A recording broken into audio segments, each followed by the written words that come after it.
Quelle est la raison ou l'objet de cette œuvre aveuglante de Satan? C'est afin qu'il ne voit pas briller la splendeur de l'évangile de la gloire de Christ, qui est l'image de Dieu, 2 Corinthiens 4:4. La gloire de Christ, l'évangile de la gloire de Christ. Afin qu'il ne voit pas briller la splendeur de l'évangile de la gloire de Christ, qui est l'image de Dieu. C'est pour cela que le Dieu de ce siècle les a aveuglés. Alors, quel est l'objet? Revenons en arrière à un certain temps, sans date, quand dans les conseils de l'Éternel, quand les conseils de Dieu, le Fils fut institué héritier de toutes choses. Lui, qui était coégal avec Dieu, fut investi héritier de tout. Quand cela a été su dans le ciel, il se trouvait de l'iniquité dans le cœur de l'armée du ciel. Cette iniquité était l'orgueil de désirer cette égalité, d'aspirer à cet héritage. Son cœur s'est soulevé et il a dit: j'élèverai mon trône au-dessus des étoiles de Dieu. Je serai semblable au Très-Haut. Ésaïe 14, 12, 14. Ézéchiel 28, 11, 19.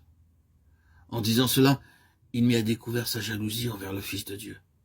Par cette iniquité de son cœur, cet orgueil, cette jalousie, il perdit sa position là-haut. Et il est descendu et a poursuivi sa course d'animosité au cours des âges, pour que, s'il peut l'empêcher, les hommes ne voient pas le Fils. Il les a obscurcis, il les a aveuglés, afin qu'ils ne voient pas briller la splendeur de l'Évangile, de la gloire de Christ, qui est l'image de Dieu. C'est d'exclure le Fils. Si Satan, avec toute son intelligence et son entendement, reconnaît que la chose la plus grande qui pourrait jamais se passer, c'est que les hommes voient le Fils, cela signifie sûrement quelque chose d'immense en ce qui concerne Christ. Toute l'intention de Dieu est liée à cela. Tout le grand dessein de Dieu dans la création de ce monde et de cet univers dépend de cela. Tout est investi dans le Fils. Si les hommes voient le Fils, alors Dieu a atteint son but et réalise son dessein.